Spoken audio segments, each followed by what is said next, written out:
everyone, and welcome to Long's Toys. Today I have an Ultraman X review for you.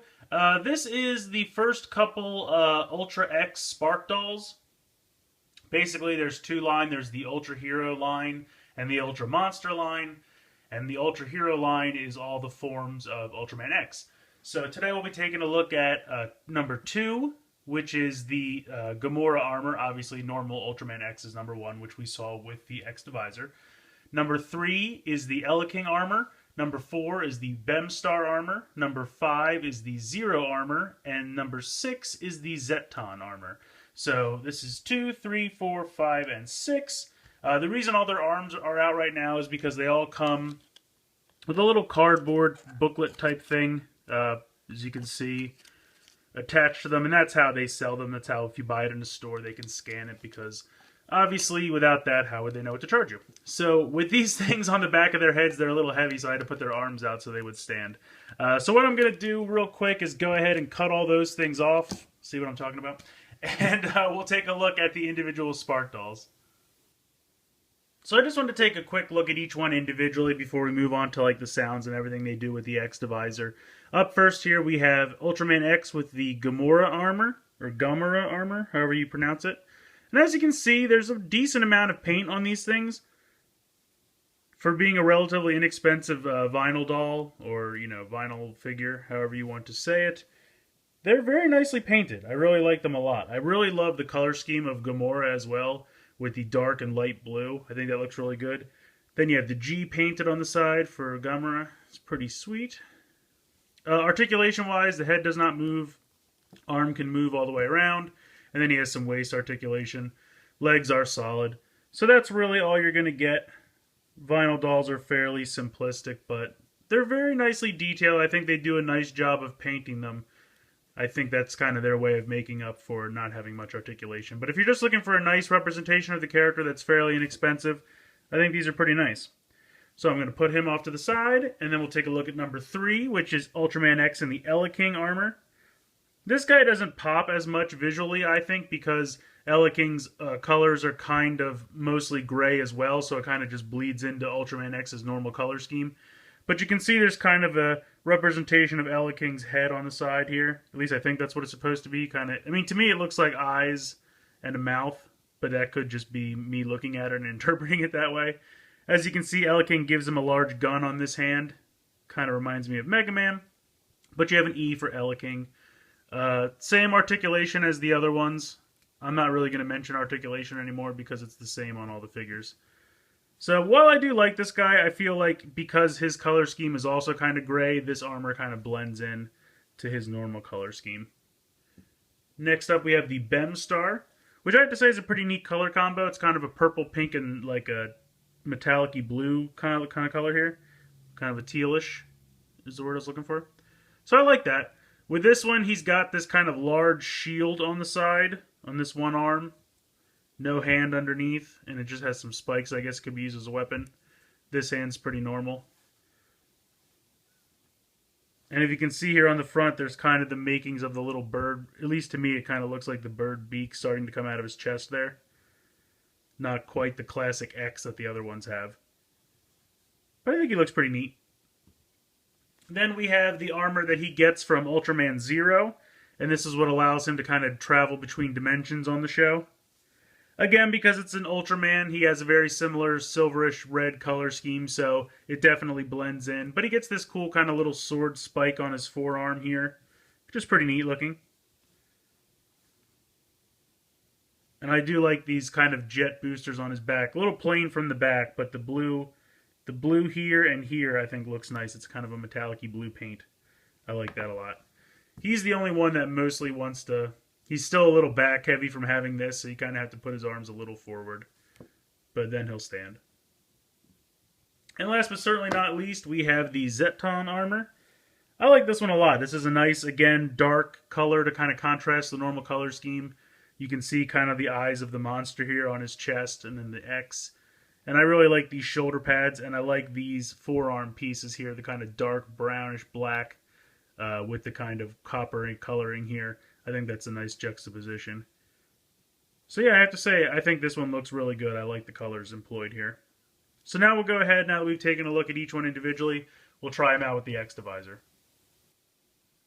So unlike the Ultra Monster series, these guys do not come with cyber cards, and the reason for that is the cards that do come with the Ultra Monster series are what produce these armors, so they would really just be giving you duplicates of cards you already have, assuming you're also collecting either the cyber card collection sets or the Ultra Monster series. So these guys do have the chips in their feet like all Spark Dolls do, so I'm going to go through each one, and I'll just do each one time because it doesn't matter if you have it opened or closed. All it does is it'll make a sound effect like the first time you scan it, and then you, depending on which one of the buttons you press, it'll ask you a question, and then you have a chance to get it right or wrong. If you scan it a second time, you can hit the other button, it'll ask you a different question, and you can guess one of the buttons to get it right or wrong. Since I'm not fluent in Japanese, I don't really know what they're saying, and I'm guessing most of you aren't either. So I'm not going to bother going through every possible question with the two buttons. I'm just going to scan each one time and just get the sound effects out of it. So we'll start here with the Gamora.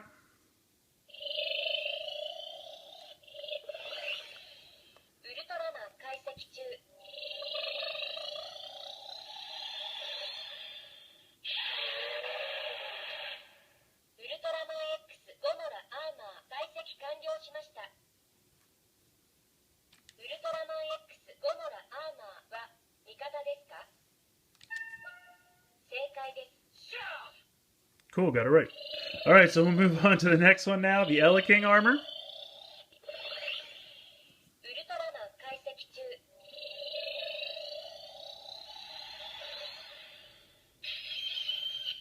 Ultraman X Eleking Armor 解析完了しました。Ultraman X Eleking Armor は味方ですか? 正解です。 So as you can see, they're very similar. Now we'll try the Bemstar. Ultraman 解析中。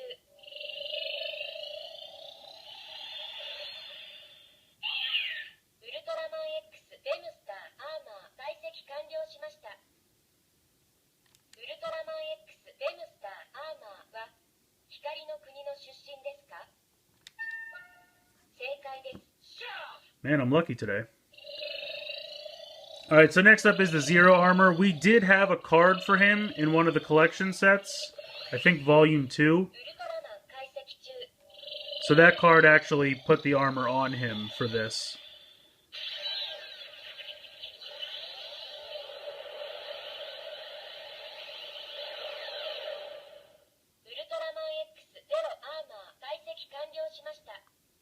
But you still get a pretty cool sound effect there.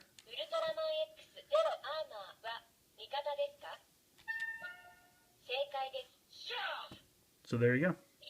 And then here we have, last but not least, the Zet Tong Armor. Come on. I know you're in there. There we go.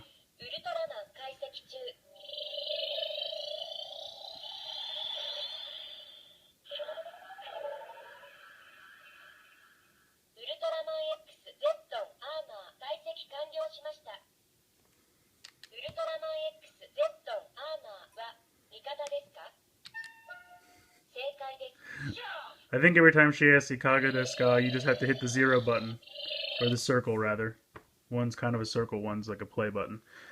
So, basically, they don't really do much as far as, you know, the different sounds that the armor activating or coming on like the cards do. But they do make some nifty sound effects the first time you scan them, and also it does kind of like a little quiz. So if you did speak Japanese, you could have fun taking the quiz with each one of these.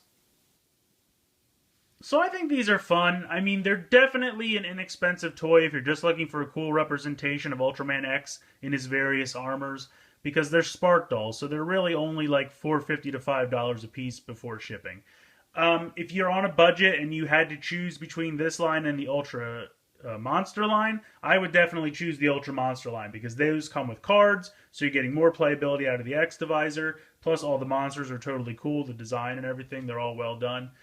If you're just looking for a cheap representation, you're like, I just want a representation of Ultraman X in the, you know, Cyber Gamora Armor, then I would say definitely grab these because they're definitely inexpensive, and I think that's their charm. They're definitely collectible because of that. And for just little vinyl dolls, they're very well detailed and very well painted. I have to applaud them on that. So while they could be an easy pass if you're just collecting the cards, I think they are fun in their own way. That it's nice to have representations of all his different armors, and if you're going to play with them, like with a little kid, you know, you want Ultraman to fight the monsters need someone to fight against, then you got to pick these up. So let me know what you guys think in the comments below, though. Let me know if you think they're an easy pass, if you'll be collecting them. Let me know what you think. Please like and share this video. Please subscribe if you haven't already. I hope you've enjoyed this look at the first couple, basically numbers 2 through 6 of the Ultra Hero series for Ultraman X. And thanks for watching.